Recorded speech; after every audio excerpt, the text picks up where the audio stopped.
Bismillahirrahmanirrahim. They say that architecture is frozen music. I do not believe in that. I believe it's a very fluid music. It's how you perceive it, how you look at it. We've been talking about giving something back to our nation. There are different ways of doing that. Some work in the welfare department sector. Some contribute through their IT experience and so on. I have contributed to this nation, trying to give it back something through my talent as an architect, and more specifically through my talent of pen and ink sketches. Pen and ink, which is a very fast fading style, almost extinct these days. And I've tried to, in my own humble way, I've tried to revive interest in that field. Casualties of Changing Times is basically representative of the architectural heritage that we inherited from the British after the independence. We are using these buildings, we are misusing them as well, we are neglecting them, and we have in the process lost quite a few details of these buildings, and those details are not available with us anymore.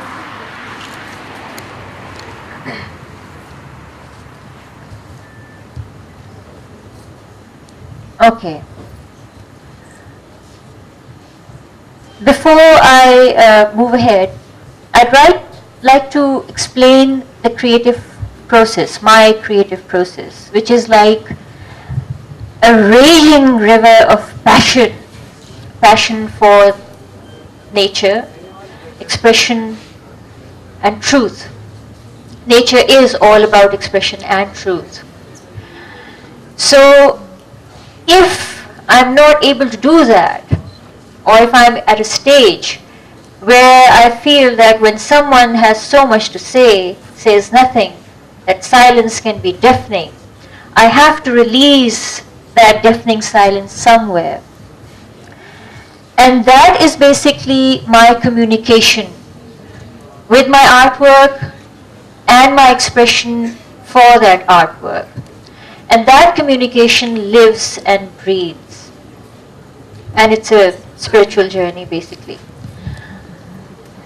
The basis of my artwork and the one that led to the casualties of changing times is the question why. That is the basis, which is an anchor of questions, and that creates the fluid mechanics of creativity.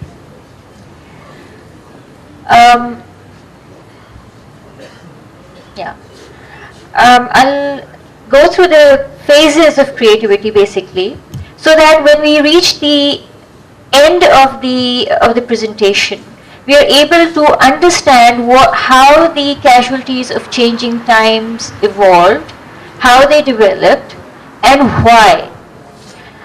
So basically, when the creative process starts, it's a very sudden and intense communication coming from a very high level, and then that has to be expressed on a certain medium, and that medium is basically dictated by the highest level.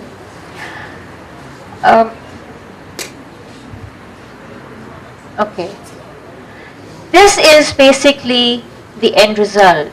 When I'm working, this is basically the end result of my expression. Now why this? What is the casualties of changing times? Basically this is a collection of 37 artworks that I created. It's a collection of pen and ink sketches, and they are basically a tribute to our architectural heritage. When I say our architectural heritage, they are now a part of this nation. They were built by the British in the mid 19th and the early 20th century, and it's an era significant for the volume of construction by the British during that period. In regions comprising Pakistan today, we are using these buildings for public service, as shrines, as monuments. But basically, we are not doing justice to them. The uplifting part of this is that it takes us to a past that is glorified by struggles that have shaped the present. We have contributed to the designing and the construction of these reminders, I would say. And the sad part is that the neglect is very much evident. Lots of important reminders have already been missed. The mode of expression is pen and ink. It's a very, very delicate and a highly demanding expression, and it's very time intensive. You have to have an enormous concentration for that, and a lot of attention to details have to be paid. Why am I saying this? Because in today's world, where everyone is like rushing around, hardly anyone has enough patience to really look at the details, work on them, try and document those details for the next generations. Basically, the pen and inks are made by a 0.1 millimeter pen. It's a very, very delicate work, and one wrong line means that I'm back to square one. So, if I could have the second one.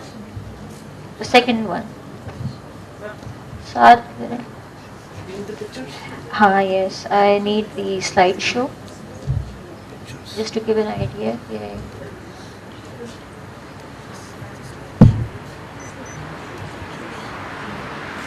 Yeah, it's just a three-minute journey. That's all. Can I ask you a question? Yeah. Do you do like pencil studies beforehand before you start? Or This is all freehand. No, I didn't really need to. It was just spontaneous. This is spontaneous. Okay, let's take hardly a 3-minute journey on the pen and ink sketches.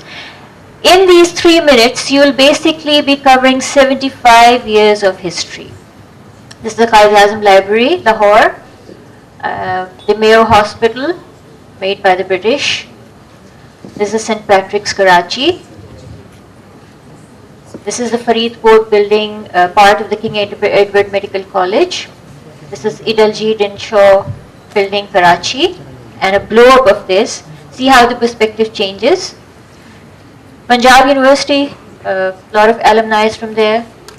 Another view of that with lots of other details. A different view with different details. Empress Market, Karachi, the lucky buildings where some renovation work was done. Meriwether Tower, Karachi. This one challenged me. There were like 8 tones. HSN College, Lahore Cathedral, DJ Science College, Jinnah Hall, Lahore, Newton Hall, Lahore. Another blow-up. Some of these buildings you might not have visited as yet, or even noticed for that matter. Islamia College, Peshawar. A miniature view, a zoomed view, another perspective view, a side view of the main entrance. This is the Karachi Municipal Corporation, and a zoom view of the tower portion. The Hindu Gymkhana, where the Napa is now existing.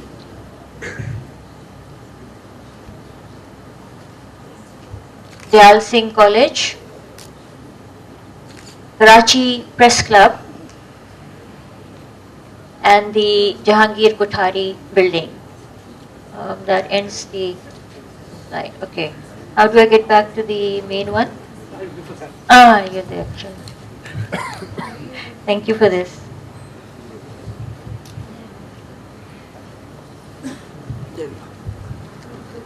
Okay.